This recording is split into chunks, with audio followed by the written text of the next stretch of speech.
The news story is a strong 6.2 magnitude earthquake hit eastern Japan today, the U.S. Geological Survey said, but there were no immediate reports of damage. The quake at a depth of 44 kilometers struck shortly after 6:42 a.m. local time near the northeast coast of the main Honshu Island, some 350 kilometers from Tokyo. No tsunami warning has been issued.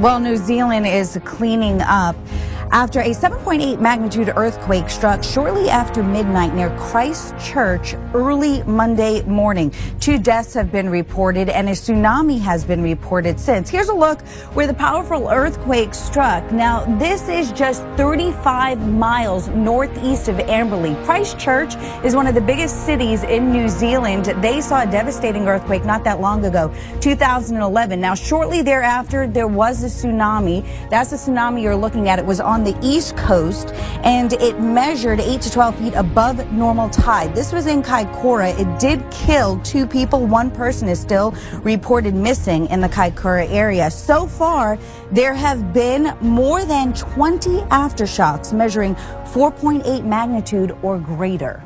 The important figure here to note is the depth of the quake, because that will indicate how severe the damage or the casualties might be.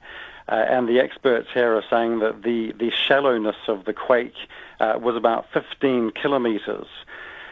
So we're still assessing at the moment the scale of the damage. As I say, it's the middle of the night. The area that was actually the epicenter of the quake, about 20 kilometers east of a town called Hanmer Springs. That's not a well-built-up area. It's actually a remote rural country. The initial report said that power lines were knocked down, the phone system failed. People even talked about the emergency 111 number actually out of action. So it's very difficult for the authorities to get an assessment, a quick assessment of the damage and the casualties, but already tonight we have photographs appearing on the web showing damage in some of the areas close to the epicenter, not right at Cheviot, which is one of the towns affected, but we are getting reports that there's severe damage, but I think we're going to have to wait until daylight in New Zealand to really get a clear, full picture of what actually has happened. And for the 4th straight night, protests are happening across the country in cities big and small. Some protesters turning violent, attacking police. It's a sign of just how divided our country remains, as you saw earlier in our poll numbers. And ABC's Jim Avila has more on the election fallout. Good morning, Jim. Good morning, Paula. This morning, more evidence that not everyone is ready to accept the results of election 2016. Thousands of Hispanics, gays, and others take to the streets to protest Donald Trump's election. And on the internet, it's some Trump supporters lashing out. Overnight, a 4th night of violent protests in Portland, Oregon. Thousands of demonstrators clashing with police, spraying tear gas to clear the streets. The chaotic scene unfolding as demonstrations were carried out from coast to coast in front of the president-elect's Manhattan Tower, to Los Angeles, where an estimated 10,000 people marched through the streets. This is a very multicultural, diverse country. We can't have somebody who stands against that as the head of the government. And parts in between, like Indianapolis, home state of the vice president-elect, where a protest of 500 in front of the state capitol began peacefully, but ended with some hauled away in handcuffs. When there is violence, we have to take action. That is our responsibility as a police department. Stop Trump now! Hundreds arrested this weekend nationwide as anti-Trump protesters react to Trump's election and the racism that has accompanied it.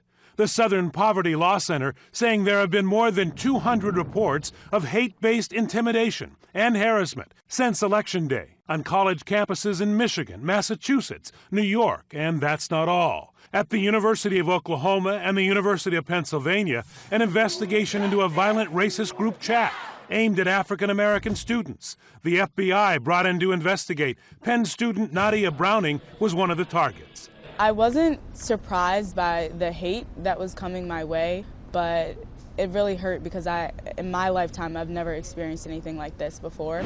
Some Trump supporters on campus embarrassed by what's going on. We all come together, regardless of who we voted for, and we make it clear that these things aren't acceptable. Now, here in Los Angeles, most of the protesters on the street have been peaceful, at least yesterday.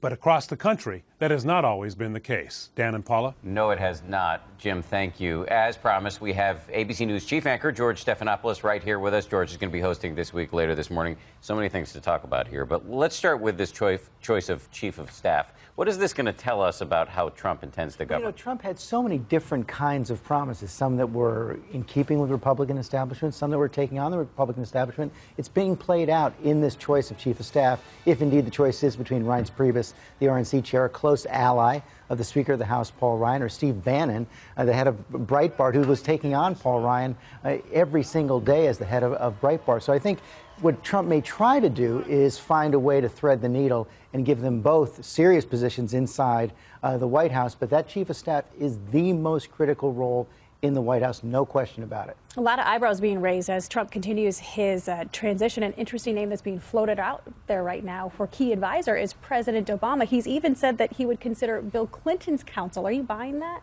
Well, I think he'll call on former presidents. I think there's no question about that. Whether he'll be taking a lot of policy counsel from President Obama, I think that's a little bit tougher to swallow, given the fact that so much of what Donald Trump has said he would do is undo many of President Obama's executive orders in the first day. But we did see a clue. You know, Donald Trump, talking about health care this week, said President Obama advised him to keep the idea that if you have a pre-existing condition, you can buy health insurance, and kids can stay on their parents' insurance plan up until the age of 26. Whether that's possible or not, if you're dismantling Obamacare, is a separate question. But he certainly sort of deferred in that direction. Queer suicide prevention hotlines, the Trevor Project, and Trans Lifeline have reported a significant increase in calls after Donald Trump won the presidency just a few short days ago.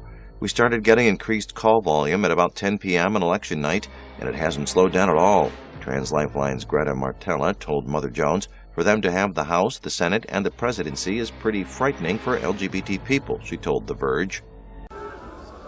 The right wing were on the march in strength in the Polish capital, marking their country's Day of Independence, but also celebrating the retreat of the liberal elite. Opposition groups were screened from view and protected by a cordon of nationalist paramilitaries. Thousands of riot police were mobilized but kept to the back streets and out of sight. The rise of the extreme right here and the sense of nationalism is being very much tolerated by the ruling government here, who are in the middle of what they describe as a right-wing revolution. The sentiments here on the streets of Warsaw are very much against immigration. They are Muslims with completely different habits, different political culture, which has nothing to do with our Polish culture. The U.S. has agreed to resettle refugees being held in Australia's controversial island detention camps. The number of refugees being resettled was not announced, but reports say the deal would be offered first to those who are most vulnerable, particularly families. Australia has a strict policy that bars migrants who come illegally by boat from settling in the country. Those that do are automatically placed in detention camps located on several different islands. Australia has faced a lot of criticism for housing refugees on the islands. Human rights groups have accused the government of ignoring alleged inhumane treatment of the people forced to live there. Some have suggested people smugglers will use the deal as a ploy to bring more asylum seekers to Australia, but the government warns those seeking refuge by boat will be turned away. Prime Minister Malcolm Turnbull didn't say whether the deal had been discussed with U.S. President-elect Donald Trump, only that it was made with the current administration. Officials hope to begin resettling refugees early next year. For a long time, many far-right nationalist groups languished on the sidelines of mainstream European politics. But for the last couple of years, they've been gathering support and winning elections. The Alternative for Germany party began 3 years ago as a protest movement against the euro currency. Now, it wants tough controls on immigration and a halt to the building of mosques. It won nearly 25% of the vote in some German states during elections in March. Marine Le Pen is the leader of France's National Front party. It's against immigration and the European Union. It didn't win any of France's 13 regional elections last year. But left-wing President François Hollande is plunging in the polls. And there's a growing belief the National Front's chances in the 2017 presidential election are getting better. This is Geert Wilders. He's one of Europe's most prominent far-right politicians. He's leader of the Party for Freedom in the Netherlands. It's against the European Union. It also wants to close all Islamic schools and record the ethnicity of all Dutch citizens. The party holds 12 seats in the Netherlands' lower house of parliament. In 2012, the Golden Dawn party won 18 seats in the Greek parliament. It started as a protest vote. Greece was suffering a crushing debt and punishing austerity measures. The party holds extreme anti-immigrant views. It wants a defense agreement with Russia, and it blames the euro currency for destroying the Greek economy. Its members have been called neo-Nazis by critics. Recently, its supporters have been holding demonstrations near refugee camps. Other far-right groups in Europe include Jobbik in Hungary, the Sweden Democrats, Austria's Freedom Party and Slovakia's People's Party. They all say they're gaining a grip on mainstream politics because Europeans are scared about the influx of hundreds of thousands of refugees and because Europe's economy is struggling. And many far-right parties say their chances of election success have been boosted because the EU has been weakened by the UK vote to leave it and because Donald Trump is going to be President of the United States. Turkey warned its citizens of the dangers of traveling to the United States on Saturday in response to increasingly violent protests against President-elect Donald Trump. Demonstrators will gather again on Saturday in U.S. cities nationwide to protest against Trump, whose election they believe poses a severe threat to civil and human liberties. While the whole world awaits what President-elect Donald Trump could do once in office, many U.S. citizens are determined to cross the border and start life afresh in Canada. Canadian Minister of Foreign Affairs Stéphane Dion said his country will welcome U.S. nationals in. Always pleased to have their visit. If you say that we will have a lot of Americans willing to live in Canada, it's speculation. I would not go there. Just want to say, as I said just before, that will be reconstructive, both in our relationship bilaterally with the United States and with also the role the United States need to play in the world. Although a landslide victory for himself and Republicans, Trump is still facing resistance in America. There are ongoing protests in major cities across the United States. For Canada, the choice seems to be staying optimistic about what Trump's administration could bring to the world. We are very optimistic that whatever will happen, always the relationship between the two countries will be strong. And we welcome the choice of the American people. There is a new president coming next January. We'll work very positively. For Africa, the coming of Donald J. Trump to the White House has already sent a mixed message. Some hope he'll stick to the already existing economic and political partnership deals. But for some, it's the total opposite. But be it as it may, only time will tell as to what the U.S. under Trump could follow as a policy towards Africa. We reject the president-elect. We reject the president-elect.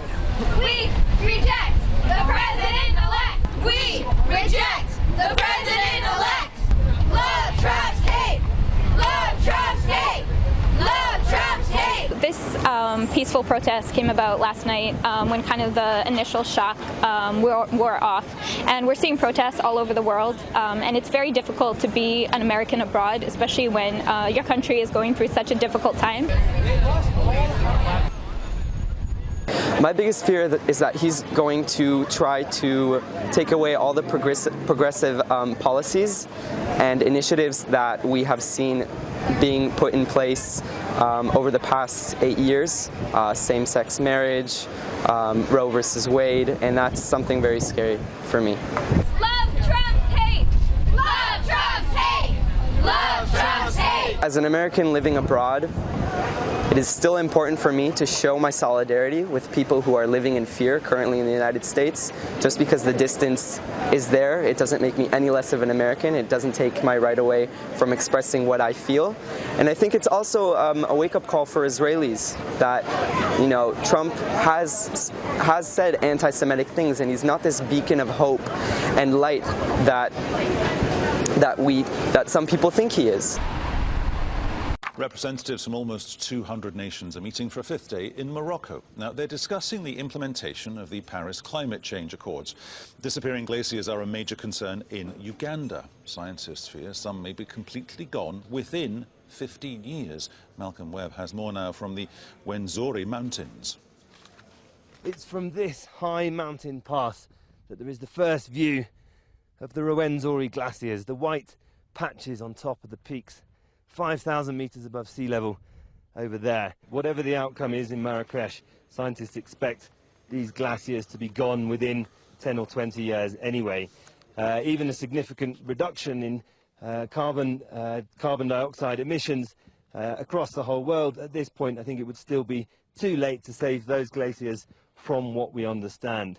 Within living memory, those white areas covered much more of the mountain, and our guides tell us even where we're standing, just a few years ago, it used to snow regularly, and the snow would last for days before melting.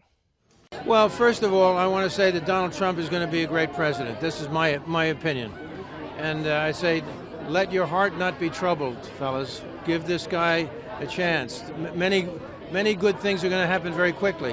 One is the engine of our economy is going to be stimulated very, very quickly.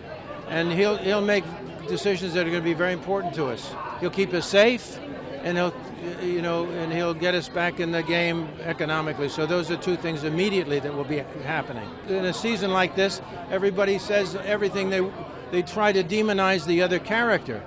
We listen to that propaganda and we make our decisions in that way. Well, we can make the wrong decision. But I know the people, and I've done the research, and I know what the situation is with all of the issues, and he's answered them very clearly and in depth. So there we go.